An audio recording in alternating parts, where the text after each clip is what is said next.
What is this? Where is this coming from? So why do we care so much? Why does the thought of judgment hold so much weight on ourselves? And this is a huge thing that collectively happens in the world. We care so much about what other people think. Why is this? We are going to take it all the way back and talk about some evolutionary psychology. Humans are social creatures, and our ancestors literally needed to fit in to survive. Think about hundreds of thousands of years ago when we lived in tribal communities and we literally needed to fit in with the tribe. We needed to fit in with other people, other humans, or we would die. So a lot of this fear of, or this need and this desperation of fitting in, of being accepted, it stems from like our ancestral genes, our generational trauma, our need to survive that is still within us, something that we still carry because as a human species, this is something that we had to do. So back then, rejection from the tribe literally meant death. You were alone and surviving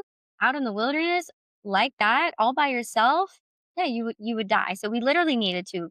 So when we're talking about evolutionary psychology, that is where this is coming into play. Some of it is really stemming from that as our species, as humans. And this primal fear still exists within your brain. Even though the stakes are not as high, even though the danger is not as high as it was when we were back living in tribal communities out on the land and things like that, this fear still sits in our brain. And that's where some of this is actually coming from, is our primal instincts as humans. But here's the reality is you don't live in a world where getting judged means being exiled, where getting judged means death. The only thing at risk now is really your own ego. Let's talk a little bit about the ego and social conditioning. So we are raised to seek approval. If you think about like in the school system, at least in the American school system, we are raised to think like we need good grades, we need the A's, we need the B's, but mostly A's, we need the good attendance. And we were constantly getting this positive reinforcement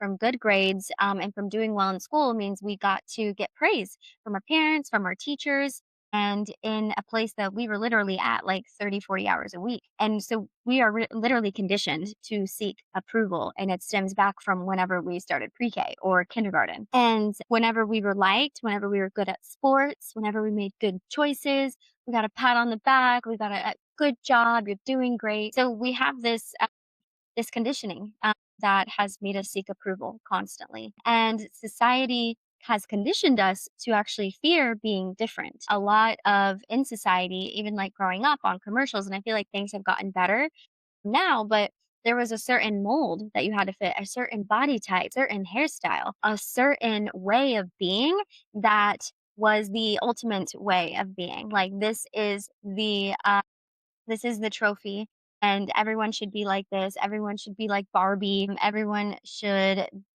be skinny, be good at sports, be the good girl, be go to college, get married, have children, get a good job, all those things. And we were really society really conditions us in this way and it's conditioned us that since we were little kids. And so we internalize that the idea of judgment equals failure. So because being judged and not fitting into this mold that society wants us to fit into, they make you feel like a failure if you don't go the exact route that society wants you to. So if you don't get the good grades, maybe you're not good at math, but you're really good at art or something like that that just like wasn't good enough, or at least sometimes maybe it felt that way, or because you maybe had a different body type or a different type of hair or whatever the case is, or maybe you talk differently or came from a different culture or whatever the case is, you were judged because you didn't fit this perfect little mold.